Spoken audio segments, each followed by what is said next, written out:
Welcome to the Deep Dive.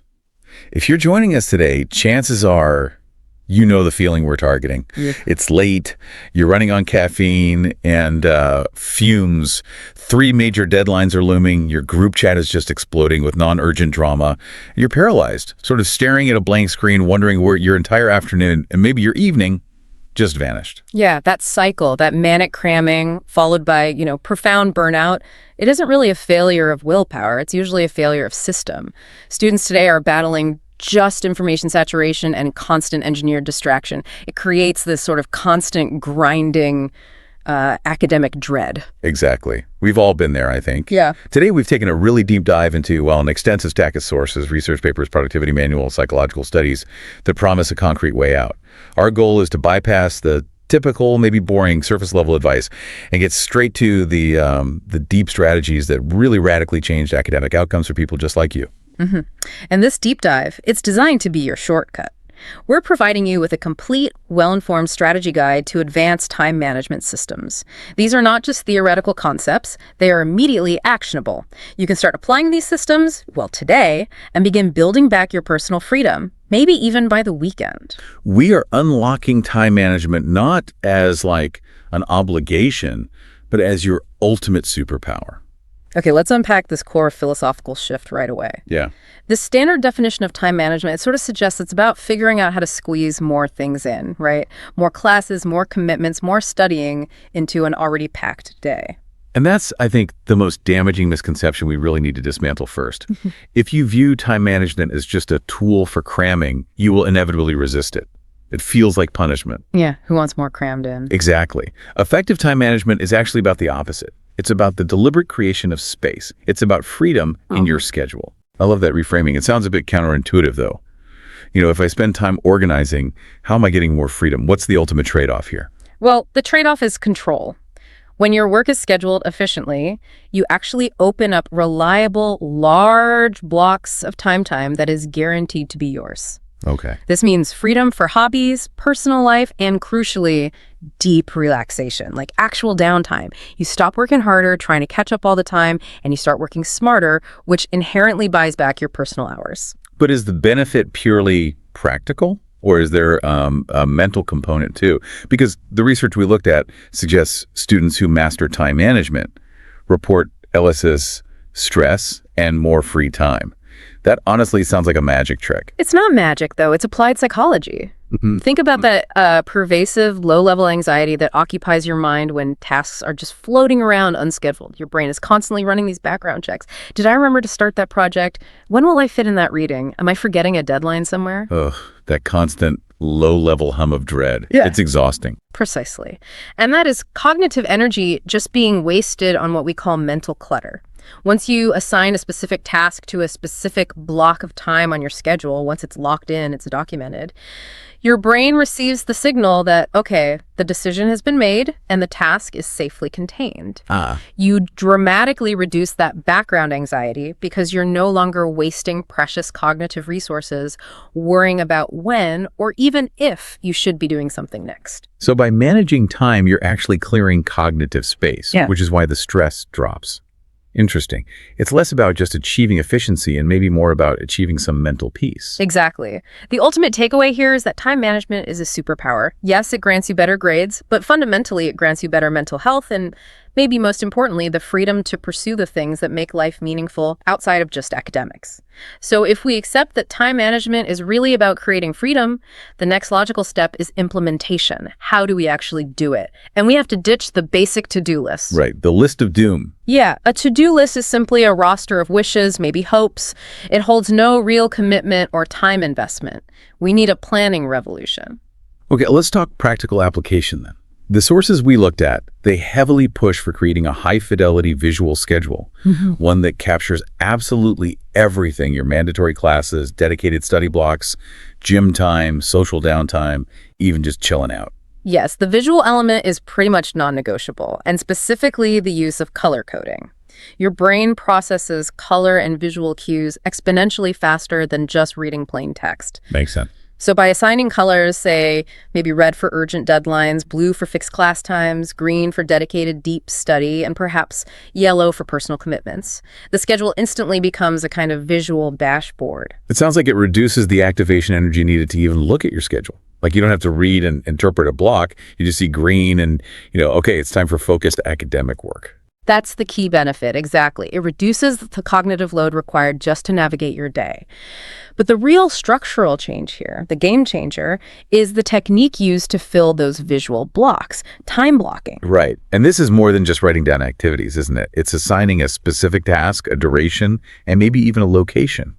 It changes vague aspiration into a firm appointment. Instead of a vague goal like, I'll work on my thesis this afternoon, you commit to something concrete. Tuesday, 1 p.m. to 3 p.m., draft introduction paragraphs for history thesis, desk in library. Very specific. So the massive benefit there is eliminating decision fatigue. But let me push back just a little bit. Does this feel incredibly rigid? Like what happens when I block 2 hours for a chemistry problem set and it actually takes 3? Haven't I immediately failed my schedule? That's a crucial point, and it's honestly why many people quit time blocking almost immediately. But the failure isn't really in the technique itself. It's usually in the lack of buffer time, which we will definitely address later. But focusing on the core benefit for now, time blocking eliminates the hundreds of small, mentally draining decisions you make every single day. You wake up, you look at the block, and that "what should I do now?" question is just gone. The moment I have to pause and decide between task A and task B, I inevitably waste time, not just in the decision itself, but probably in the distraction that creeps in during that pause. Exactly. That micro hesitation is often enough time for your phone to, call out to you. Time blocking forces commitment and clarity. It guarantees that the most important and often the most dreaded tasks actually get the necessary uninterrupted time they demand. And that saves you hours of wasted stalling time over the course of a week. Okay, so we can create the world's most beautiful, color-coded schedule, but let's be real. In 2024, our attention is the most valuable commodity, and the phone, well, it's basically engineered to steal it. So to actually execute the schedule, we have to engage in some strategic warfare against distraction. And this starts, the sources seem to agree, with a physical environment, building what you call the focus fortress. Right. This involves defining a dedicated, consistent study space. It could be, the same chair in the corner of your dorm room, a specific table in the quiet section of the library, or maybe a designated area at a particular coffee shop. The key is consistency. And the psychology behind that space is that it acts as a kind of mental cue. Correct. Easily. Through consistent use, your brain begins to associate that specific physical location with deep work mode. It's an environmental cue that actually accelerates your entry into focused concentration. You don't have to spend energy psyching yourself up. Just walking into the space starts to flip the focus switch automatically. That helps with visual cues and the environment. But what about auditory distraction? I mean, for students stuck in noisy dorms, shared apartments, or even busy public spaces, the noise can be just overwhelming. Yeah, noise control is absolutely non-negotiable. If you can afford it, quality noise-canceling headphones are a total game changer because they achieve something close to complete silence, even in relative chaos. They physically separate you from the distracting environment. Okay, makes sense. And if you're working with a tighter budget, what are the options? Well, white noise apps are the go-to budget option. They don't actually block sound completely, but they mask those unpredictable, jarring noises like a door slamming or a loud conversation nearby, replacing them with a consistent low-level sound like rain or static or coffee shop ambience. That consistency is what allows the brain to eventually just ignore the sound. Got it. Now, we absolutely must talk about the phone. For so many students, this device is the main tool of life communication, course materials, even things like two-factor authentication for logins. How do we reconcile the need for a digital detox with that kind of unavoidable digital access? That's where the concept of, let's call them extreme measures, comes in. During your dedicated study blocks, the goal should always be maximum friction for distractions. If you are doing something that requires digital access, like working on a spreadsheet or researching online, you implement apps like Freedom or Cold Turkey. These create a self-imposed lockout of distracting websites and social media for a set time. Okay, like a digital guardrail. And for tasks that require no digital screen at all, like reading a physical textbook or maybe brainstorming an outline on paper. For those, the sources are really emphatic. The phone must be turned completely off, silenced, and ideally placed in another room. The key is to break the physical connection, the line of sight. Putting it in another room, that sounds pretty drastic.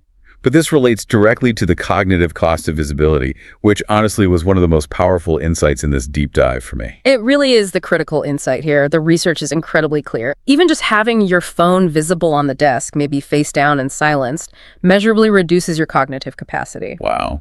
Even if it's off. Even if it's off and silent. This is due to something called cognitive load theory. Your subconscious brain is using background energy, constantly resisting the impulse to check the device. It's diverting resources away from your primary task, even if you don't consciously feel it. So my brain is secretly fighting this little battle against the phone, even when I think I'm totally focused on my work. Exactly. You are performing continuous, low-level attentional monitoring without even realizing it. By physically placing the device in a drawer, or better yet, a different room, you eliminate the visual cue, you eliminate the perceived threat, and you literally free up those background cognitive resources.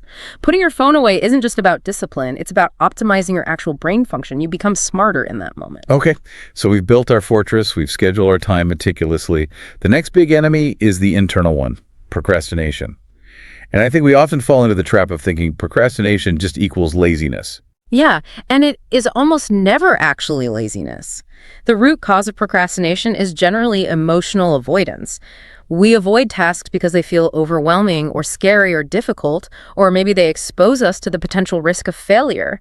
That feeling of overwhelm, it leads to a kind of mental paralysis. So facing a massive abstract task like the classic write a 20-page paper is enough to trigger a kind of panic response that makes you want to do anything else. Absolutely. And the way to combat that panic is through the first fundamental tactic: chunk it down.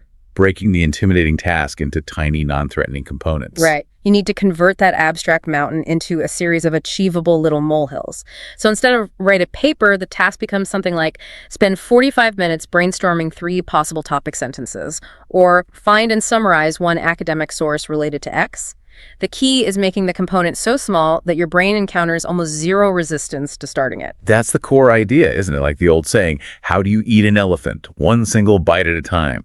It's all about minimizing the perceived size of the effort involved. And once you've chunked it down, you need to identify the single worst task on your list for the day, the one you are dreading the absolute most. That's the frog, and we need to eat that frog, a term famously coined by Brian Tracy. The frog is the hardest, ugliest, scariest thing on the list. Yeah. What's the precise execution for eating it? How do you do that? You must tackle it first thing in the morning, before checking email, before tackling the easy wins, maybe even before coffee, if you can manage it. You basically front load your day with the most challenging, most dreaded task. But wait a second. If I'm procrastinating because a task feels overwhelming or unpleasant, won't I have the lowest motivation first thing in the morning? Isn't it kind of counterproductive to hit the hardest thing right when my willpower might feel weakest? It definitely sounds counterintuitive, but it's incredibly powerful psychologically. While your maybe emotional motivation might feel low, your focus and your fresh mental energy are often at their peak first thing. And crucially, the massive psychological benefit is the incredible sense of relief you get afterward. Once that horrible task is done, you prevent yourself from spending the entire rest of the day, maybe 7, 8, 10 hours, just dreading its existence. That dread itself is an enormous energy drain.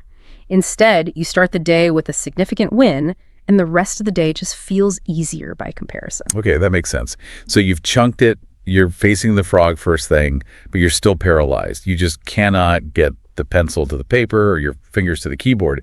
What then? That's when we deploy the low-effort hack, the highly effective 5-minute rule. Okay, what's the commitment here? Just 5 minutes. The commitment is laughably simple. Yeah. You tell yourself you only have to work on the task for 5 minutes. That's it. If you are still absolutely miserable after those 5 minutes are up, you genuinely have permission to stop and walk away. And why does that little trick work so effectively on the brain? Because the hardest part of almost any task is just getting started. We sometimes call this overcoming activation energy. By lowering the required commitment to a mere 5 minutes, you essentially eliminate every possible excuse your brain can conjure up. It's just 5 minutes. Right. And what almost always happens is, once those 5 minutes are complete, your brain has already built a little momentum.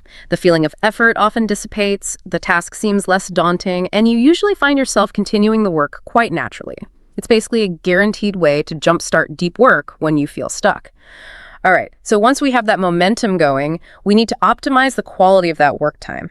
And this requires us to directly address the myth that society, and maybe even academia, constantly pushes, the myth of multitasking. Ah, yes, that belief that the most efficient person is the one juggling 10 things simultaneously. Looks impressive, right? It looks impressive, but that belief is demonstrably false and actually quite destructive to real productivity.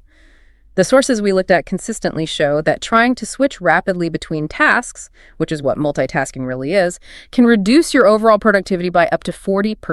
40%, that's huge. That's almost half your potential capacity just lost simply by trying to do too much at once. It happens because the brain isn't actually running multiple complex cognitive threads simultaneously like a computer. It's context switching. Every single time you switch tasks, your prefrontal cortex has to basically shut down the rules and goals for the previous task and then load up the rules and goals for the new task. Okay. This switching costs significant mental energy, it dramatically increases the likelihood of making errors, and it accelerates mental exhaustion much faster. You often end up spending more time fixing the mistakes you made while switching than you ever saved by trying to multitask in the first place.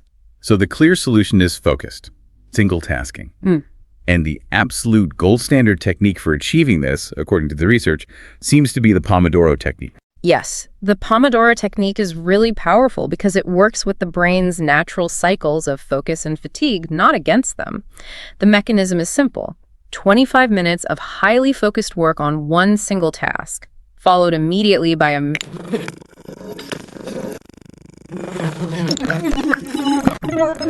you then take a longer, more restorative break of maybe 15 to 30 minutes. Why the 25-minute interval specifically? Is there magic in that number?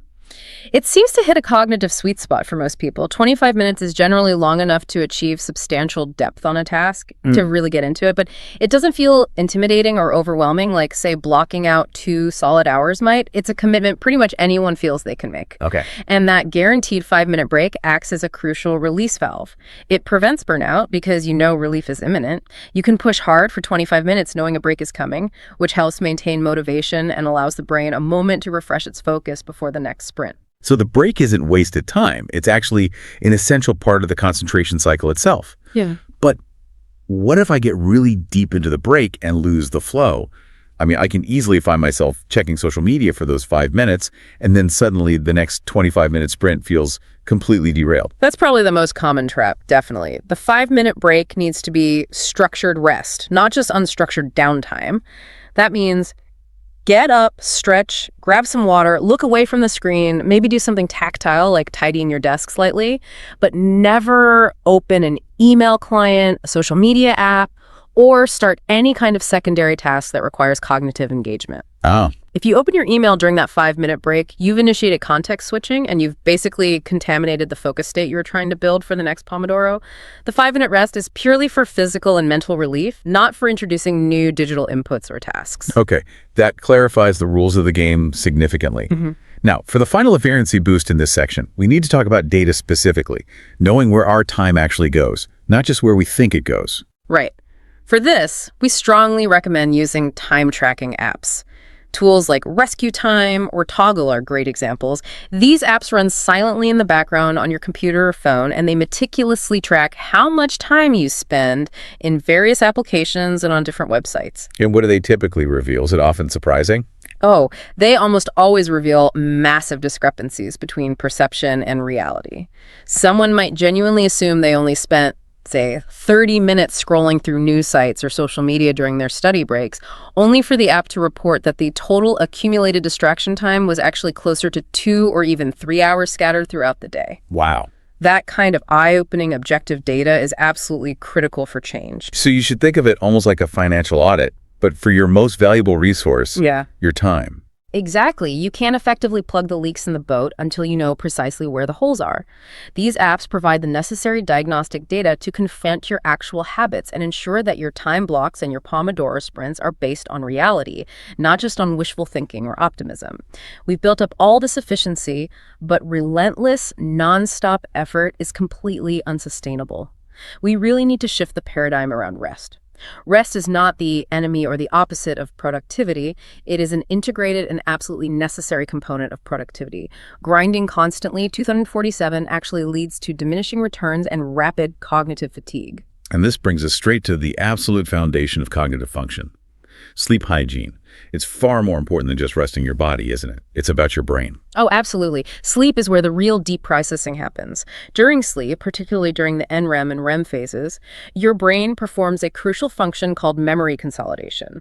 It basically takes the information you learned while studying and locks it into your long-term memory storage. Which means pulling an all-nighter before an exam is actually a completely self-sabotaging act, neurologically speaking. It really is. The sources we reviewed are definitive on this. Students who study somewhat less but prioritize getting consistent, quality sleep often retain more material and perform better than those who cram frantically through the night.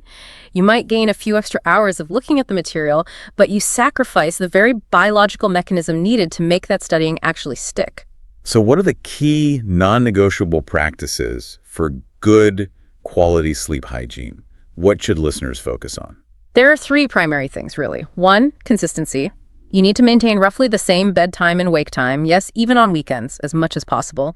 This helps regulate your body's natural internal clock, the circadian rhythm. Two, create a sleep sanctuary. Your bedroom should be as dark, cool, and quiet as possible. And three, this is often the toughest one, no screens for at least 1 hour before bed. That last one. That's the big social and psychological hurdle, right? We use our phones to wind down, to watch something, to scroll. Why is that blue light from screens so uniquely toxic to sleep? Well, blue light, particularly the specific frequency emitted strongly by our phones, tablets, and computer screens, is the frequency of light that our brains have evolved to associate primarily with daytime sunlight. Exposure to it in the evening actively suppresses the production of melatonin. Melatonin, the sleep hormone. Exactly. That's the hormone that signals to your body that it's time to wind down and prepare for sleep. So scrolling on your phone for an hour before bed effectively tells your brain, hey, it's still daytime. It delays your body's natural sleep initiation process and severely impacts both the quantity and, crucially, the quality and depth of your rest. A much better alternative is reading a physical book or maybe journaling. Okay, so we're optimizing that big block of nighttime rest. What about strategic short breaks during the day to combat afternoon fatigue? Yes, we definitely advocate for strategic napping.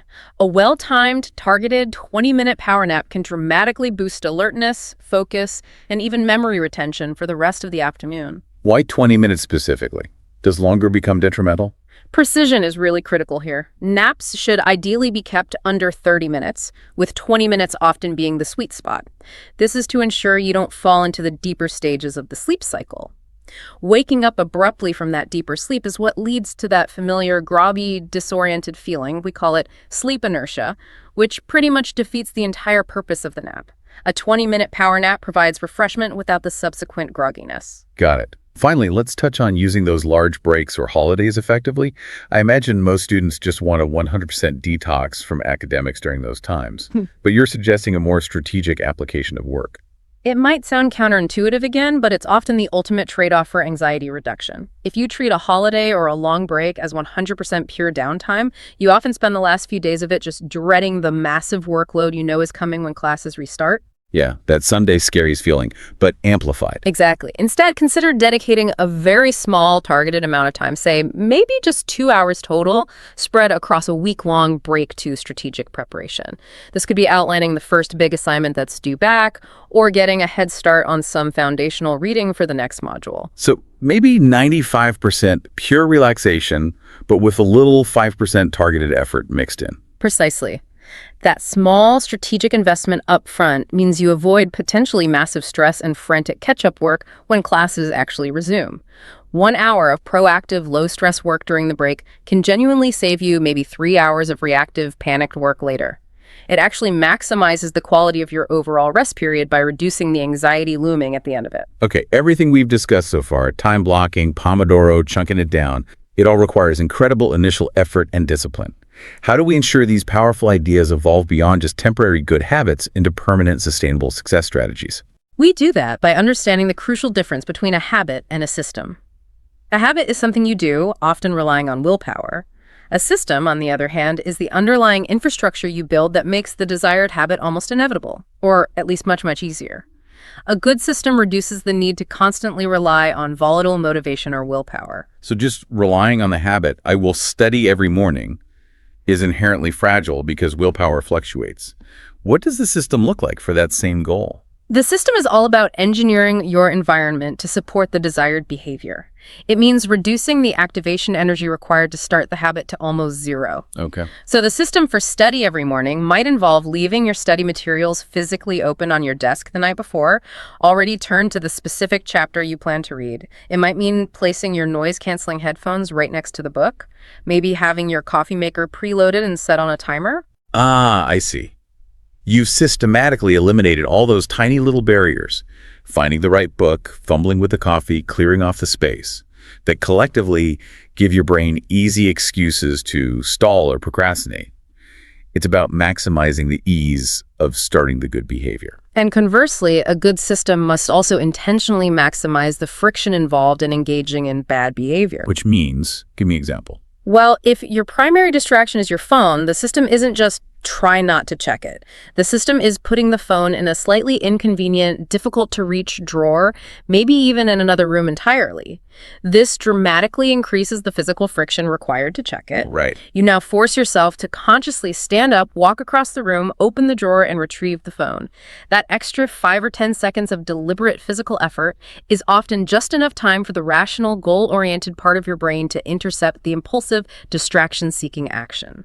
That's brilliant. It's about making the bad habits harder to do on autopilot. But if we build these really elaborate systems, what happens when a system becomes so complicated, so rigid, that it collapses under its own weight? Doesn't the pursuit of the perfect system sometimes introduce new kinds of stress? It absolutely can, yes. If the system lacks resilience or flexibility, that's precisely why we must always build in buffer time. And this links directly back to your earlier challenge about time blocking feeling too rigid. Right. The common experience that a task almost always takes longer than you initially expect it to. So when you plan a time block, if you genuinely estimate a task will take 1 hour, you must schedule 75 or maybe even 90 minutes for it. That extra 15 to 30 minutes is the buffer. It acts as a shock absorber. It protects your entire schedule from minor interruptions, unexpected difficulties, or tasks simply running a bit long, which they often do. It's essentially a mechanism for realistic scheduling, acknowledging reality. It prevents that cascade of panic that arises when you fall behind schedule the minute you start your day, ensuring that minor hiccups don't derail your entire day and make you abandon your carefully constructed system altogether. Exactly. Systems must be designed for human reality. And human reality inherently includes imperfection, interruptions, and the occasional underestimation. Buffer time makes the system robust. Okay, we've engineered our internal time and environment, but if we don't learn how to manage the constant barrage of external demands on our time, we will instantly lose all the precious space we just worked so hard to create. This is where we need to discuss perhaps the hardest skill for many ambitious students and high achievers, the subtle art of saying no. The really profound realization here is fully understanding the true opportunity cost of commitment. Every single time you reflexively, maybe automatically say yes to a new request, whether it's social, academic, or even a side project, you are implicitly simultaneously saying no to something else. You're saying no to your planned sleep, no to that crucial study block you scheduled, no to vital personal recovery time, no to time with friends or family. Time is finite. It absolutely must be filled with conscious intention, not just reaction. That really frames saying yes as a costly trade-off, doesn't it? It implies we're often trading our future well-being or key priorities for maybe immediate social validation or just avoiding momentary awkwardness. That's often exactly what's happening. And that is why we strongly recommend applying a simple but powerful filter, the hell yeah or no method, popularized by Derek Sivers. If the opportunity, the invitation, or the potential commitment doesn't evoke an immediate, genuinely enthusiastic hell yeah response deep down, then your default answer should probably be a polite but firm no. Your limited time and energy bandwidth is simply too valuable to fill with lukewarm commitments or things you feel merely obligated to do. That requires some pretty radical prioritization. I can see that. Yeah. But for listeners who genuinely struggle with the guilt of potentially letting people down or appearing unhelpful, how do we practice saying no gracefully and effectively without burning bridges? Well, like any skill, it takes practice. Start by practicing saying no to very low-stakes requests first, just to get comfortable with the feeling. And crucially, remember the power of simplicity. "Thank you so much for the invitation, but I won't be able to make it," is a complete sentence. You generally do not owe anyone an extensive, overly detailed, defensible justification for prioritizing your own time and commitments. Keep it brief, polite, and final. Okay. And when we're dealing specifically with academic or work-related tasks that genuinely demand prioritization, not just social invitations, we need a more structured tool. Okay. That's where the Eisenhower matrix comes in. Yes, this is the ultimate tool for ensuring intentional commitment because it forces you to analyze every potential task or incoming request based on two simple dimensions: its actual urgency and its genuine importance. This analysis creates 4 clear, actionable quadrants. Let's break those down specifically that we'd be using a student context. Quadrant 1. These are tasks that are both urgent and important. Right. The instruction here is do immediately. These are your genuine crises and hard deadlines. Things like studying for a major exam that's tomorrow morning, or completing a mandatory assignment that's due electronically at midnight tonight. These tasks require your immediate, focused attention, no question. Okay. Then quadrant 2. These tasks are important, but not urgent. This quadrant is arguably the secret to long-term success and well-being. The instruction is schedule. This quadrant includes all the deep work activities like outlining your thesis, proactively building new skills, strategic networking, or spending quality, focused time with family, or on your health. These tasks build significant long-term value, but they're incredibly easy to neglect because they don't scream for immediate attention. We must be aggressive about time blocking these activities into our schedule. Got it. Then quadrant 3. Urgent, but not important. Tricky one. The instruction here is delegate or batch. These are often interruptions that feel urgent to other people, but do not actually move your own core goals forward significantly. Think of many administrative emails, coordinating logistics for group projects, non-critical errands, or requests for favors that aren't aligned with your priorities. You must find ways to minimize the time spent here, perhaps by delegating if possible, or only checking and responding to these types of messages in specific, pre-scheduled batch time blocks once or twice a day. Right. Don't let them constantly interrupt your deep work. And finally, quadrant 4. Neither urgent nor important. The instruction here is simple: eliminate. These are the pure time wasters. Things like excessive, mindless social media scrolling, getting sucked into endless low-value group chat debates, watching low-quality content just to fill time when you should actually be resting or sleeping, or engaging in activities out of sheer habit that provide no real value or joy. The matrix, used consistently, forces you to become strategic about your commitments rather than just constantly reacting to the noise and demands coming from the outside world. Okay, we all know that initial burst of excitement and motivation that carries you through the first week or two of implementing a new system. It almost always fades. How do we sustain these powerful systems and habits when that internal drive inevitably wanes, as it surely will? We sustain them by making our progress tangible and visible, and by consciously fueling a positive feedback loop in our brains. We need deliberate tracking and celebration of small wins to provide the necessary dopamine hit that keeps us going, especially when intrinsic motivation might be temporarily low. The sources we looked at strongly suggest keeping a success journal. What does that look like in practice? What's the daily ritual?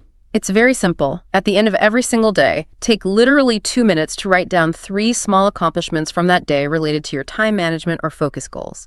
They absolutely do not have to be earth-shattering wins. It could be as simple as, I successfully avoided checking my phone during one full 25-minute Pomodoro sprint, or I finished outlining the introduction for my toughest chapter, or even just, I stuck to my planned schedule 80% of the time today. The psychology behind it is straightforward. Documenting these small wins reinforces the positive behavior neurologically, and it provides tangible, concrete proof that your effort, however small it felt, is actually paying off. You are effectively gamifying your own productivity by consciously accumulating points and acknowledging progress. And visual tracking methods seem to complement that journal practice really beautifully. Yes, methods like the one famously attributed to Jerry Seinfeld, the don't break the chain method. You get a large wall calendar and you mark a big satisfying X over every single day that you successfully execute your primary target habit, whether that's completing your main study block, doing your Pomodoro sprints, or maybe hitting your writing goal. Seeing that continuous, unbroken visual streak of X's builds incredibly powerful extrinsic motivation. The simple desire not to break the chain can be enough to keep you going on those difficult days when willpower feels low. But the chain inevitably breaks. Right? Life happens. You get hit by a massive, unexpected deadline, or you get sick, or something throws you off, and the whole system seems to crash down. What's the effective recovery strategy when perfection is clearly unattainable? You have to adopt the fundamental recovery philosophy, the core rule. Never miss twice. That's a very immediate, actionable rule. Explain that. One missed day is just an incident. It's often unavoidable, it happens to absolutely everyone, and it doesn't define you or your commitment. However, 2 consecutive missed days starts to establish a negative pattern. It risks sending you down that self-defeating spiral of, well, I messed up, so I might as well give up entirely. The all-or-nothing thinking trap. Exactly. So the rule is, if the streak breaks today, for whatever reason, you absolutely must get back on track the very next day, even if it's just doing a tiny part of the habit, like working for only 5 minutes using the 5-minute rule. Just reestablish the pattern immediately. This keeps the focus firmly on progress over perfection. You accept inevitable imperfection, but you absolutely demand forward momentum and consistency over the long haul. Precisely. Don't write off an entire day just because your morning routine got completely ruined. Every hour, really every moment, is a fresh chance to start again, to make a better choice for the next hour. Consistency, even highly imperfect consistency, is exponentially more valuable in the long run than the futile pursuit of an unattainable, brittle perfection. Wow, this has been a really massive toolkit we've assembled here, moving all the way from protecting mental health to fighting digital warfare against distraction. Let's quickly recap the 8 core strategies that emerge from our sources as the most impactful for building sustained success in time management. Okay, the foundational pillars of advanced, effective time management really boil down to these 8 areas. Number 1, planning and time blocking. Use those visual, color-coded schedules to commit specific tasks to specific blocks of time, deliberately eliminating that daily decision fatigue. 2, creating a distraction-free environment. Build your personal focus fortress, utilize strategic noise control like headphones or white noise, and critically, implement the digital detox by putting the phone physically out of sight to maximize your available cognitive capacity. 3, breaking big tasks into chunks. You have to combat that emotional avoidance by chunking down overwhelming tasks into tiny steps, remembering to eat your biggest frog first thing in the morning, and using the 5-minute rule to overcome that initial activation energy barrier. 4, single tasking. Actively defeat that huge 40% productivity loss that comes from multitasking by embracing the structured, focused 25-minute sprints of the Pomodoro technique, followed by restorative breaks. 5, prioritizing sleep and rest. Maintain excellent sleep hygiene, especially avoiding screens before bed, because that's crucial for memory consolidation. And utilize those targeted, short 20-minute power naps for quick daytime focus boosts. 6, building systems, not just habits. Intentionally reduce the friction for your good habits while actively increasing the friction for your bad ones. And always, always build realistic buffer time into your schedule to allow for life's imperfections. 7, learning to say no. Be ruthlessly intentional about your commitments. Assess the true value versus the urgency of requests using tools like the Eisenhower Matrix, and don't be afraid to protect your time. And finally, 8, tracking progress and celebrating wins. Keep fueling your motivation, especially when it dips, through practices like success journals and visual tracking methods like don't break the chain. And always adhere to the guiding mantra of progress over perfection, using the never miss twice rule for recovery. That is a lot to potentially implement. Honestly, trying to implement all 8 of those strategies simultaneously starting tomorrow would likely lead to immediate overwhelm, paralysis, and probably failure. Precisely. And that's why we strongly advise you not to try to implement everything all at once. Think of this as a gradual evolution, not an overnight revolution. Start small. Pick just 1 or maybe 2 strategies that resonate most with you right now. Perhaps time blocking and the Pomodoro technique are good starting points, and focus solely on mastering those until they become relatively effortless, automatic systems. Then, and only then, should you consider adding the next layer or the next strategy. So you're essentially building your ultimate focus fortress, one durable, well-placed brick at a time. Consistency in applying even 1 or 2 things is the real magic word here. Remember, the ultimate goal of time management isn't just about cramming more work in. It's fundamentally about being effective rather than just constantly feeling busy. And becoming more effective leads directly to a more balanced, more fulfilling, and significantly less stressful life, one that still allows for achieving high-level academic or professional success. You genuinely have the tools now. And perhaps, as our final provocative thought for you, the listener, to chew on after this deep dive, Since every single person operates with unique biological energy cycles, different learning styles, internal clocks, and life demands, the absolute best time management system in the world is ultimately the one that you will actually consistently use. Yeah, don't just blindly adopt a rigid system simply because it worked wonders for someone else you read about or listened to. Be an active experimenter with your own time and energy. Test out time blocking versus maybe just having simple daily routines. Test working intensely first thing in the morning versus maybe being a night owl. See which specific strategies and combinations best fit your unique lifestyle, your energy patterns, and your current demands. Keep tweaking and tailoring the system until it truly serves you and your goals. Thanks for diving deep with us today. We'll catch you next time.